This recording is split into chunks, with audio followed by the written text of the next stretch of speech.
Hati-hati dengan kalimat "kutunggu jandamu" kalau nggak mau kejadian kayak orang ini. Ini kisah nyata, bukan fiktif apalagi halu. Begini kisahnya. Kisah ini datang dari seorang perempuan, teman istri gua ketika masih di jenjang madrasah aliyah dulu. Yang kebetulan gua juga tahu dia, dikarenakan kami pernah satu sekolah dari jenjang SMP sampai madrasah aliyah. Sekedar tahu ya, bukan teman. Gua dapat cerita ini juga dari istri gua nih, yang memang banyak tahu tentang kehidupan temennya yang satu ini. Nah, kalau gua gambarkan cewek ini, ketika masih madrasah aliyah dulu, dia termasuk cewek idola lah di kelasnya, karena berparas cantik kayak cindo-cindo gitu, terus dari keluarga yang berada, bukan beruang ya. Jadi nggak heran kalau dia selalu menjadi pusat perhatian, dan nggak sedikit laki-laki pada saat itu ngedeketin dia buat dijadiin pacar gitu. Termasuk temen gue sendiri yang coba ngedeketin dia, tapi ya belum beruntung.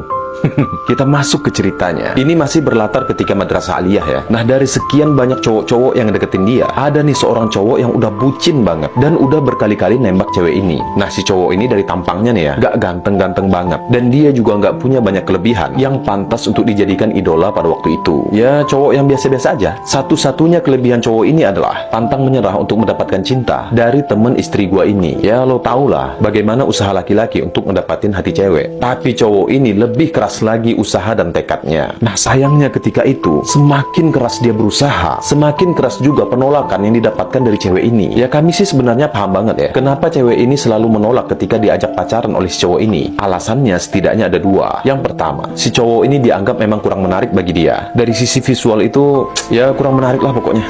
Yang kedua nih, si cewek ini punya bapak yang galak banget. Udah terkenal lah pokoknya bapak cewek ini. Memang betul-betul keras melarang anak-anaknya menjalin hubungan percintaan di masa sekolah. Jadi teman istri gua ini betul-betul menjaga dirinya untuk tidak jatuh ke dunia percintaan anak-anak muda. Nah, sampai di tahun terakhir mereka di madrasah aliyah, karena si cowok ini merasa sebentar lagi akan berpisah dengan pujaan hatinya, dengan sisa-sisa usaha dan tekadnya, dia mengatakan kepada cewek ini, dengerin ya, aku nggak akan pernah menyerah. Ingat ya, kutunggu jandamu. Dia bilang kayak gitu.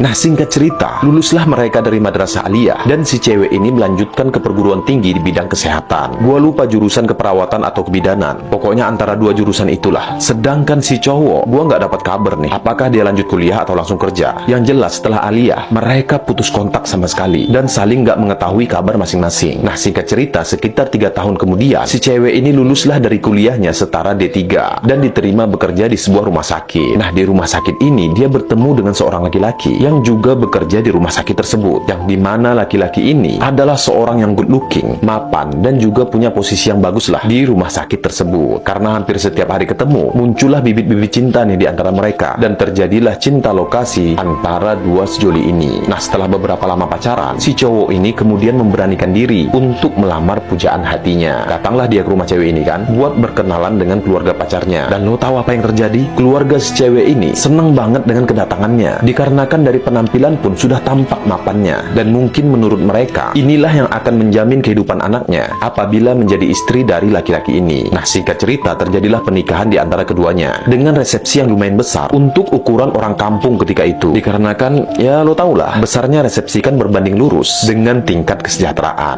Nah, setelah pernikahan dibawalah istri ini tinggal di rumah yang sudah dipersiapkan oleh suaminya. Jadi sebelum pernikahan, si suami ini sudah membeli sebuah rumah untuk persiapan berumah tangga. Nah, kawan-kawan semua, tidak lama setelah mereka tinggal bersama, tiba-tiba si istri ini merasa ada yang gak nyaman dan selalu mengganggu pikirannya. Yang pertama, ini mohon maaf ya, si istri ini jarang banget disentuh sama suaminya. Dia mengatakan bahwa suami ini sering menolak buat diajak berhubungan, dan walaupun terjadi hubungan sekalipun, si suami ini mohon maaf ya, lemah. Jangankan berhubungan nih, bahkan diajak berduaan, quality time sama istri gitu ya, dia juga nggak mau. Aneh nggak tuh? Padahal pas PDKT dulu romantis banget tuh. Itu yang pertama. Yang kedua nih, ada yang lebih janggal lagi. Si suami ini sering bawa masuk laki-laki muda ke dalam rumah, bahkan masuk ke dalam kamarnya. Aneh nggak? Dalam kamar loh ini. Kamar tidur itu kan tempat yang paling privasi yang ada di rumah kan. Dan dia sering banget bawa teman mudanya masuk ke dalam kamar. Entah apa yang mereka lakukan. Dan pastinya sebagai seorang istri, ada kekhawatiran besar di dalam dirinya. Takut-takut suaminya ini ada kelainan. Sampai di suatu ketika, hubungan antara suami istri ini pun semakin merenggang. Sampai di titik si istri ini udah nggak tahan sama kelakuan suaminya. Jadi si istri ini pun menghubungi pihak keluarga untuk bermediasi, namun menemui kegagalan. Nah, tak lama setelah itu, istri ini pun mengajukan gugatan cerai ke pengadilan agama. Kemudian dilakukanlah mediasi dengan segala prosedurnya, namun tetap mengalami jalan buntu untuk mempertahankan hubungan rumah tangga keduanya. Dan pada akhirnya suami istri ini pun sepakat untuk bercerai, dan dikabulkan oleh oleh pengadilan agama. Nah, menjandalah teman istri gua ini kan,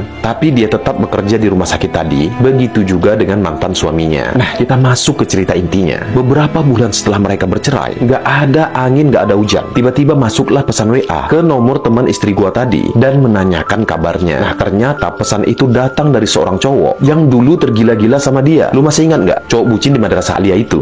Dan ternyata si cowok ini tahu loh keadaan rumah tangga si cewek yang udah pura-puranda itu. Dan dia datang di saat yang betul-betul tepat ketika hati si cewek ini sedang merindukan kasih sayang seorang laki-laki. Bertanya kabar, intens hubungan lewat WA, dan pada akhirnya mereka pun memutuskan untuk ketemuan. Dan entah kenapa ketika pertemuan itu, cewek ini ngerasa ada yang beda gitu loh. Dia ngerasa bahwa si cowok ini udah berubah 100% dari yang dulu. Mulai dari penampilannya yang semakin oke, sifatnya yang semakin dewasa, dan udah mulai mapan. Itu udah kayak dia belajar bertahun-tahun tuh buat menaklukkan pujaan hatinya. Sampailah beberapa bulan mereka menjalin hubungan. Si laki-laki ini pun mencoba peruntungannya untuk berkenalan dengan orang tua si cewek. Dan sebenarnya laki-laki ini pun gak terlalu yakin sih, mengingat betapa susahnya menaklukkan hati anaknya, apalagi kedua orang tuanya. Namun alhamdulillahnya, kedatangannya disambut baik oleh keluarga si cewek, dan hubungan mereka pun berjalan mulus sampai ke jenjang pernikahan. Bahkan sampai sekarang pun hubungan mereka semakin langgeng. Ditambah lagi mereka sudah dikaruniai buah hati yang semakin melengkapi kebahagiaan mereka. Nah, kawan-kawan semua, pesan dari kisah ini adalah terkadang apa yang pernah kita ucapkan di masa lalu menjadi kenyataan di masa yang akan datang. Ini mirip kayak sebuah sugesti yang dimana hati kita selalu melangkah ke arah itu. Jadi mulai dari sekarang nih, ucapkanlah hal-hal yang paling baik, tanamkanlah di dalam hati kita hal-hal yang paling positif untuk dituju di masa depan, dan jangan lupa untuk berhusnuzon kepada Allah. Karena Nabi Muhammad SAW bersabda dalam sebuah diskusi, "Ana inda dhanna abdi bi."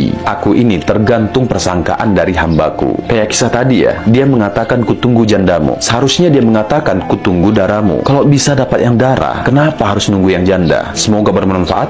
Barakallahu fiik.